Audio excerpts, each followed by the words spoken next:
Hey, salut bande de petits vinards. Alors j'espère que vous allez bien. Aujourd'hui on se retrouve pour parler de comics. Alors j'avais dans l'idée de faire depuis bien longtemps justement une chronique sur les comics où je parlerais des super-héros, voilà, un petit peu méconnus. Un petit peu comme les critiques, les chroniques sur les talents et bientôt le jeu vidéo où je parlerai plus précisément de l'histoire d'un jeu vidéo ou d'une saga de jeux vidéo. Et pour commencer cette chronique sur les comics, eh bien j'avais dans l'idée plusieurs super-héros et héros, mais c'est surtout ma copine qui m'a vraiment donné l'idée avec cette magnifique pop qu'elle m'a offerte. Et oui, comme vous l'aurez compris, aujourd'hui on va parler de Howard the Duck, ou Howard the Canard pour les francophones. Allez, c'est parti.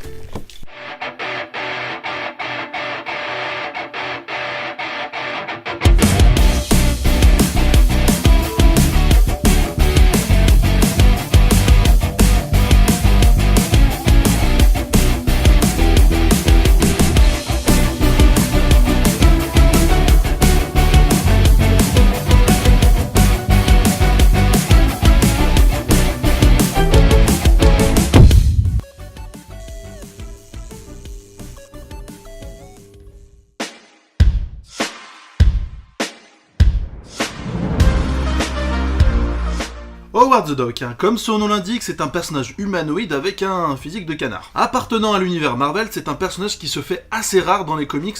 Il est apparu pour la première fois dans le comics Adventure Into Fear numéro 19 en décembre 1973, inventé par Steve Gerber, ou Gerber, je sais pas trop, et Val Mayerick. Ce dernier a également eu le droit à son propre film, Howard the Duck, sorti en 1986, et produit par George Lucas.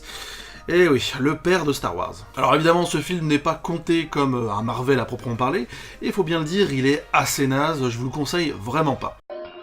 Non.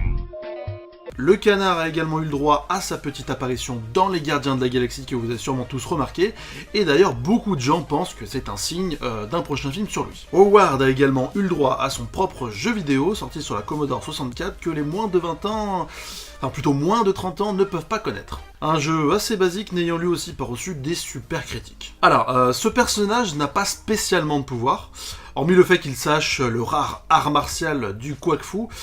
Ouais, une sorte de kung-fu, mais qui au fil du temps se dissipa.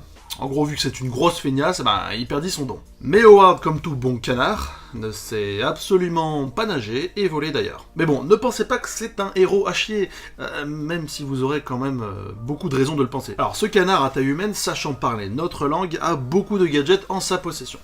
Il a par exemple des ressorts aux pieds, oui, un petit peu comme Inspecteur Gadget, possède une sorte d'armure avec laquelle il se bat et lance des flammes par ses bras. Il possède aussi une canard mobile qui va à la vitesse extraordinaire de 30 km/h. What the fuck? Équipé d'un projecteur en forme de canard. Bon, c'est pas la folie, bien que son véhicule et son projecteur sont là pour, on va dire, se foutre de la gueule de Batman. Bon, alors à ce stade-là de la vidéo, vous l'aurez compris, Howard the Duck n'est pas le super-héros le plus badass de l'univers. Mais bon, laissez-moi vous exposer un petit peu ses faits d'armes. Ok. Alors, faut déjà savoir qu'Howard n'est pas né sur Terre, je pense que vous l'aurez deviné, il est né sur une planète appelée Duckworld. Ouais, ils se sont vraiment pas foulés pour le nom, et il est arrivé sur Terre à cause d'une perturbation de l'axe cosmique provoquée par le démon Tog. Ok, là c'est un tout petit peu tiré par les cheveux. D'ailleurs, pour info, quand il est arrivé sur Terre, il est peu à peu devenu connu publiquement. Mais il a toujours été considéré comme un nain dans un costume plutôt qu'un vrai canard humanoïde. Voilà, déjà il y a plus de respect pour le perso. Alors, une fois sur Terre, il affronta toutes sortes de vilains comme Garco, la grenouille, ou encore Bessie, appelée notamment Elko. Ouais bon, les vilains sont vraiment à la hauteur du héros, faut pas déconner. D'ailleurs, après ce combat, il tenta de se suicider. Oui, c'est un héros qui est assez déprimé, faut savoir que c'est vraiment un personnage qui n'est jamais heureux, et qui picole pas mal. Mais bon, il rencontre par la suite Beverly Whistler, qui va devenir sa partenaire et sa compagne.